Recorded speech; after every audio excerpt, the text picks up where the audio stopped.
Luna 25 BS चांद्रयान-3 precaution, क्या shortcut root के कारण क्रैश हो गया रूस का लूना 25? चंद्रयान-3 को लेकर कैसे सावधान है इसरो? सबसे बड़ा सवाल, रूस का लूना 25 क्या जल्दबाजी का शिकार हो गया? क्या शॉर्टकट रास्ता पकड़ने के चक्कर में वो क्रैश हुआ है?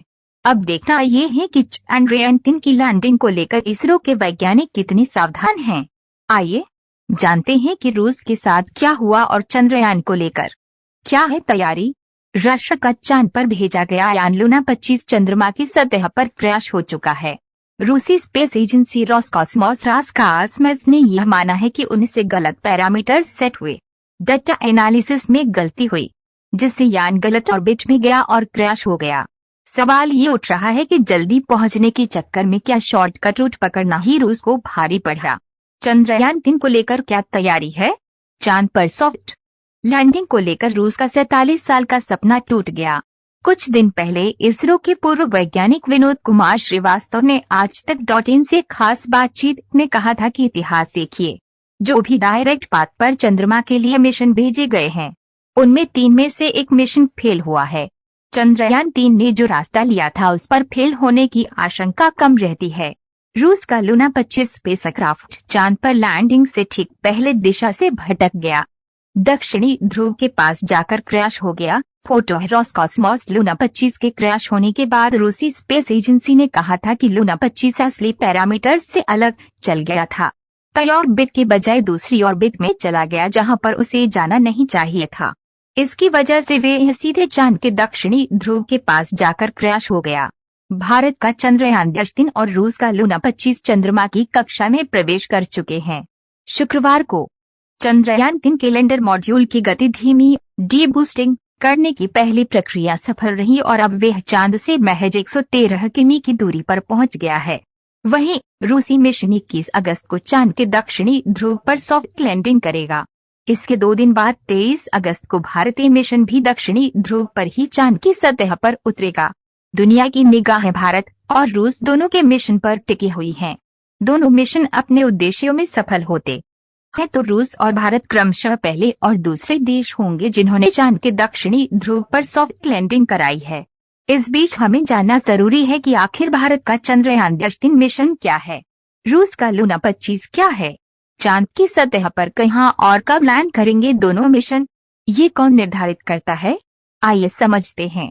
पहले जानते हैं क्या है चंद्रयान-3। चंद्रयान-3 मिशन चंद्रयान-2 का ही अगला चरण है जो चंद्रमा की सतह पर उतरेगा और परीक्षण करेगा। इसमें एक प्रणोदन मॉड्यूल, एक लैंडर और एक रोवर है। चंद्रयान-3 का फोकस चंद्रमा की सतह पर सुरक्षित लैंडिंग पर है।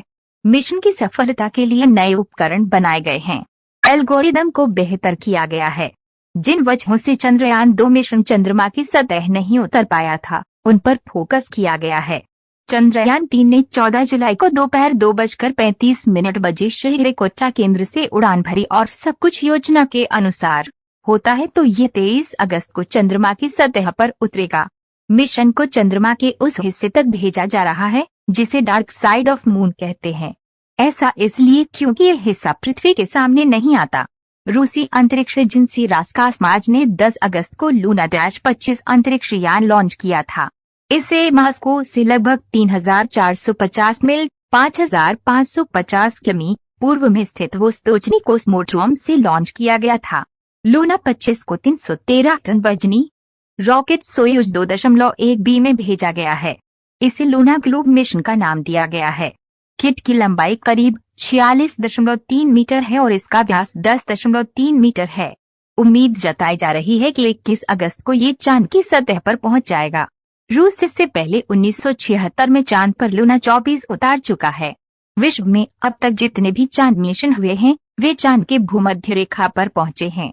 लूना 25 सफल हुआ तो ऐसा पहली बार होगा कि कोई देश चांद के दक्षिणी ध्रुव पर लैंड करे। तो दोनों मिशनों की चंद्र सतह पर उतरने का समय कैसे निर्धारित हुआ?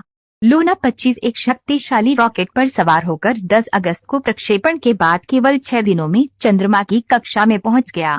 चंद्रयान-3 को 14 जुलाई को लॉन्च होने के बाद 23 दिन लग गए। दरअसल पृथ्वी के गुरुत्वाकर्षण से बाहर निकलने के लिए बूस्टर या कहें शक्तिशाली रॉकेट यान के साथ उड़ते हैं। अगर आप सीधे चांद पर जाना चाहते हैं तो आपको बड़े और शक्तिशाली रॉकेट की जरूरत होगी। इसमें ईंधन की भी अधिक आवश्यकता होती है, जिसका सीधा असर प्रोजेक्ट के बजट पर पड़ता है। यानी अगर हम चंद्रमा की दूरी सीधे पृथ्वी से तय करेंगे तो हमें ज्यादा खर्च करना पड़ेगा। नासा भी ऐसा ही करता है, लेकिन इसरो का चंद्र मिशन सस्ता है क्योंकि उसने चंद्रयान को सीधे चंद्रमा पर नहीं भेजा है। फिलहाल दोनों मिशन चंद्रमा की कक्षा में हैं और लैंडिंग की उल्टी गिनती शुरू होने को है। ऐसे में लोगों के मन में सवाल उठते हैं कि लैंडिंग तिथि का चुनाव किन कारकों से तय होता है। दरअसल 23 अगस्त वह तारीख है जिस दिन चंद्रमा पर दिन की शुरुआत होती है। एक चंद्र दिवस पृथ्वी पर लगभग 14 दिनों के बराबर होता है, जब सूर्य का प्रकाश लगातार उपलब्ध रहता है। चंद्रयान 3 के उपकरणों का जीवन केवल एक चंद्र दिवस का ही होता है। ऐसा इसलिए है क्योंकि वे सौर ऊर्जा से चलने वाले उपकरण होते हैं और उन्हें चालू रहने के लिए सूर्य की रोशनी की जरूरत होती है। रात के समय चंद्रमा अत्यधिक ठंडा हो जाता है।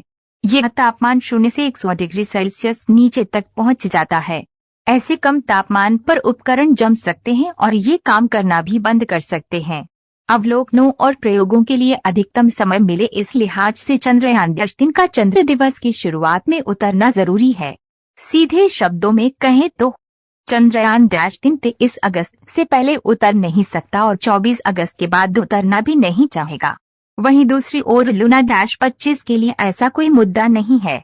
ये भी सौर ऊर्जा से संचालित है, लेकिन इसमें रात के समय उपकरणों को गर्मी और बिजली प्रदान करने के लिए एक जनरेटर भी लगाया गया है।